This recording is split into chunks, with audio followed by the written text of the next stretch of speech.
Hello guys, I'm making this video for people who are interested in buying the Fujifilm X-T3 in 2026 or onwards.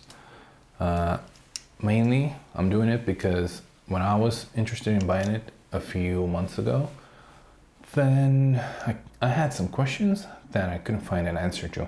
So it's gonna be a quick video, bear with me. If you have any questions, just leave it in the comments below or hit me up on Instagram in the DMs, which is more likely that I'm gonna reply to you on Instagram than on YouTube.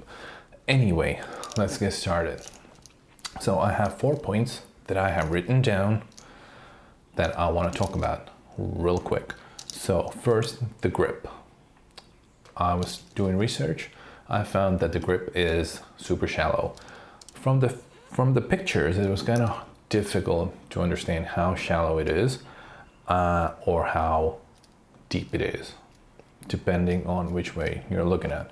So for me, it's quite shallow compared to any Nikon camera. I used to have Nikons, then I switched to Sony RX100 because it was smaller. That thing has no grip whatsoever, so I had to buy like a, what was the brand? Small Grip or something like that. Oh, there's a squirrel right there on a tree. Cute. I had to buy like one of those grips, which I also ended up buying for this camera, not by Small Grip or whatever this company was. I don't remember, and I don't need to remember because they're not paying me. But on this camera, the grip is okay. It's not good, it's not bad, it's just okay. The camera size is pretty good. I can fit my 4 fingers here. Obviously I don't shoot like that, so I shoot like that with my pinky hanging off. But with this grip attached, I didn't want to spend like a lot of money on it.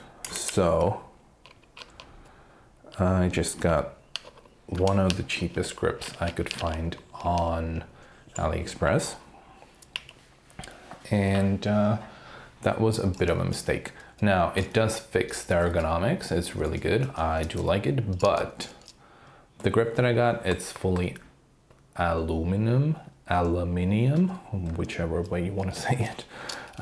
So it gets really slippery. And speaking of slippery, the grip material, it feels like rubber, but it's nowhere near Nikon rubber, Nikon, whatever.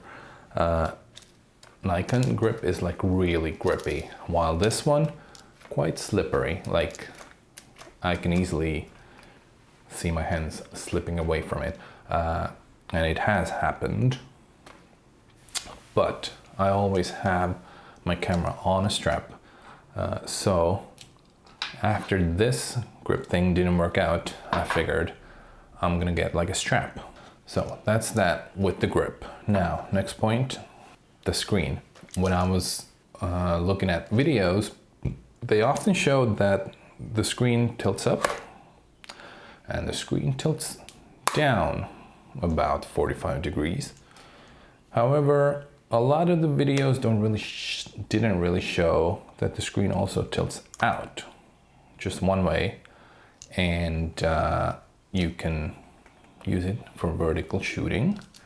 And the way it works, there's a little button. I was always like so intrigued by this technology because I've never seen it before.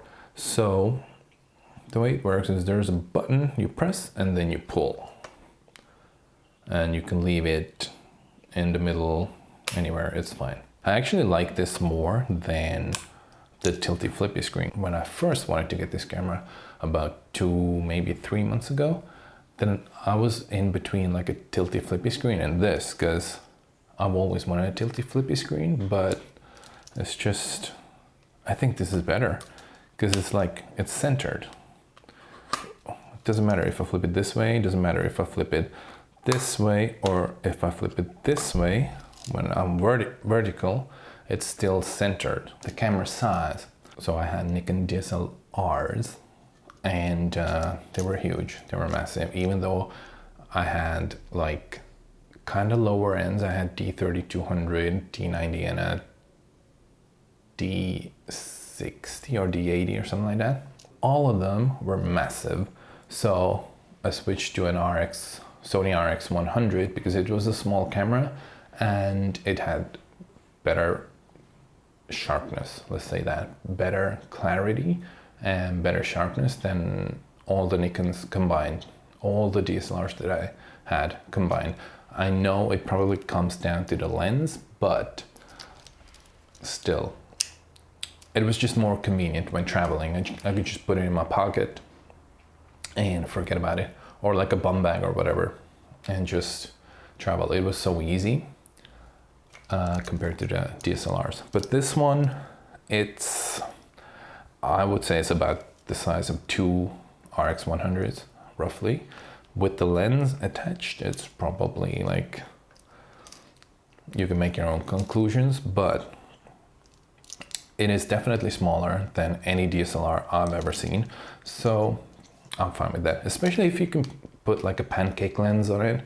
This is the only lens I own currently, so I can't switch the lenses. But if you put like a pancake lens on it, it's gonna be literally like the lens is not gonna get any further than the grip is. So you can just slide it in your pocket or whatever. And finally, the recipes. The whole reason why I wanted a Fujifilm camera was because of the recipes, because I was tired of sitting at my computer for like 2 hours or maybe even more, depending on what I shot or where I shot the photos. And the infinite editing choices, like, oh, do I want to make it look like this? Do I want to make the photo look like that? Blah, blah, blah. Like sometimes I would sit for like an hour editing one photo.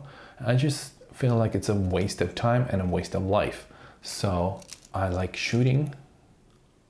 I used to love editing, but I've been editing photos for like 13 years. So I don't want to do it anymore. I don't find it appealing. So the recipes are a really good thing for me. Now, with this camera, the infamous thing is that you can't save white balance shifts. You can, but you can't, you know? So let me break it down. If you have two recipes that use the same white balance, for example, if you have one recipe that uses Kelvin, where you set like a Kelvin value, and it has white balance shifts. Oh, there's a squirrel. Anyway, so for example, I have Portra 800 that uses Kelvin, and it has white balance shift red -1 and blue -3. When I have a different recipe that uses the same Kelvin white balance mode, you can have different Kelvin values, those save, but the white balance mode is still Kelvin. And for my Dolce Vita recipe, it uses a different value. So red is +2 and B is -4. When I switch between these recipes, I have to manually set the white balance shift. But if I do Portra and then salted slate, which is a recipe that I use all the time, and salted slate uses auto white balance instead of Kelvin like the Portra does, then I can switch between them easily or like effortlessly. I don't have to insert the the white balance shift. So yes, you can switch between recipes without worrying about the white balance shift.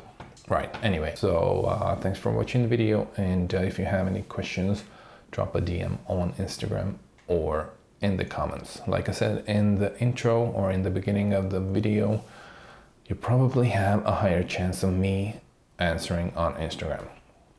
But yeah, thanks for watching, and enjoy your summer, guys.